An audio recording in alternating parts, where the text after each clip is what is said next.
Hey! Thanks for clicking on my video. I wasn't really planning to make a video for the Ed trailer dropping. I wasn't really sure what value I could add to the conversation.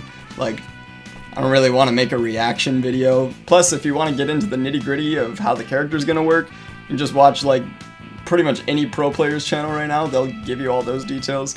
But then I had a thought, and the more I thought about it, the more I wanted to do it. So I sat down in front of my computer, and I'm just kind of winging it here. I said this to one of my roommates the other day. I kind of wish that I had started making content like a month ago or something like that, so that I could have proof that I said this. When Ed's teaser trailer was released, I saw a whole bunch of negative opinions from people online. A whole bunch of pro players were not really a fan of him, and quite honestly, I didn't love him, but I swear to God, this whole time I've been saying this character is going to be pretty sick. Just you wait. To be upfront, I didn't play any Street Fighter V, so I didn't even know Ed existed until I saw he was going to be a DLC character in 6. But there were a couple of times where I looked into him and watched like some gameplay and saw the trailer and everything. And I think the number one feeling I got when looking at all of this stuff from Street Fighter V is that his design felt somehow confused. Like, you hear the lore, and he's a body created for M. Bison or something like that, and thus he is imbued with psycho power, and he was raised and trained by Balrog, and he's like a psycho-powered boxer, which is like a pretty cool concept, right? But I don't really think they did a good job of capturing that in his character. First of all, you look at his design, and yeah, the officer outfit doesn't scream boxer to me, nor does it scream anything like off-putting or, I don't know, he doesn't give me the psycho-powered vibe, you know? Not only that, but they made his face look weird and kind of ugly, and they gave him a dinky little hat. His story costume looks a hell of a lot better. He at least feels like a kind of fighter. I feel like I get more Balrog from this, but it's not great, it's just fine. You watch his gameplay and you don't get the boxer energy. Like, he has some cool psycho power stuff, like the DP, the kick DP thing. Shoots a fireball, he's got the big fireball super, all that jazz. But when it comes to, like, boxing stuff, he mostly just has the flicker, which is like just the the one and, you know, like generic punching moves. But that's really it. But the second you look at his Street Fighter 6 design, you see something completely different. Just in general, he seems like he's allowed to express himself a lot more with this costume. I don't particularly love it, it's not a fantastic design or anything, but it's better than what he had in 5. That much is for sure. And our first look at this in motion was in his teaser trailer, which was kind of boring, not gonna lie. But I personally thought it was actually kind of cool, just because I'd never seen the psycho power boxing stuff. I like the way they were doing the footwork and such. But his character is absolutely just annoying. Show up again and I'll punch a hole through you. To be honest, I feel like this is kind of just a voice acting issue. For whatever reason, I just don't really like what the English voice actor is doing with it. Like, compare this to the Japanese version. んだよ。てめえらの話なんざ聞く気ねえ。次来たら殺すって言ったよな。 Doesn't he sound so much more just like interesting or likable in the Japanese version? I showed the most recent gameplay trailer to my girlfriend last night, actually, and number one thing that she said was, I don't know what he's supposed to be, but whatever it is, I'm not buying it. And I think that encapsulates the problem with his design almost entirely. I also think that it's completely offset by his costume too. This thing is way more interesting.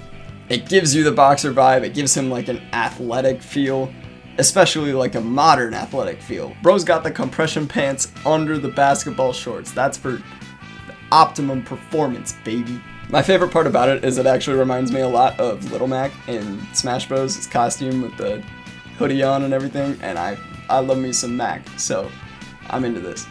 But the main thing I wanted to talk about today is the way they updated his gameplay design. He feels so much more like a boxer. Taking away his kicking moves and replacing them with these flicker style normals is so much more interesting. It's just another element that leans into the psycho powered boxer. Because when I first saw it, I didn't even really know what it was supposed to be. It looked like he's hitting them when he's not hitting them, and that's so cool. They gave him traditional inputs too, which is incredibly nice to see. A lot of people don't like his edgy personality, but I think it's made a lot better when you see him do the laugh thing. It almost makes it feel like he's battling this inner demon or something like that, or beginning to let it take over or something. I don't know. But that makes his edginess a bit more acceptable. He seems like he'll function extremely well as a boxer archetype. That is specifically what he is designed to be. But you throw in his projectiles, you throw in his snatcher, and all of a sudden it's a very unique character that we haven't really seen in any other game. It's them taking an old character's concept and improving upon it entirely.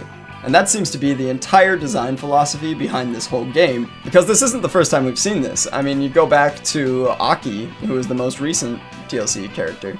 She's obviously based on Fang, but when you look at his design, he is much more goofy than Aki is. The long cape and the flowy movements and the very animated feel of his whole character is a completely different aesthetic from that of Aki's, and I don't think it matches the evil, poison grossness that a snake-like character can provide. And then when you get into the gameplay, it's very similar gameplay, a lot of her moves are very similar, but you add Toxic Blossom and other stuff like that, and it just brings so much more value to the poison state that Fang was known for. This to me shows that the design philosophy behind Street Fighter VI is focused so much on improving upon the past. We see this with these characters that are updated versions of older characters that people weren't super keen on. We also see this in full swing when you look at the base cast that's been in almost every Street Fighter game. Ryu, Ken, Cammy, Chun-Li, Blanca, E Honda, pretty much everybody. They all have one or two new tools that further complicate their gameplay and make them more interesting than they were before. So yeah, this whole time we've been waiting for Ed, I've heard nothing but negative stuff about Ed. But secretly, deep down inside, I was kind of like, I bet it'll be cool. And I was right, man. This trailer is so dope. I can't get enough of watching this thing. He looks so cool. I can't wait to go Little Mac on motherfuckers. I'm also just a fan of blonde boys. It's my own personal character archetype. So altogether, I'm very excited for Ed. I'm very excited for Akuma. Their whole thing is adding to characters. I'm scared of Akuma. And excited, but mostly scared. That's really all I had to say. Leave a comment down below. Let me know what you think of the trailer. Let me know what you think of Ed. And I will see you in the next one. Thank you for watching. We await your return, warrior.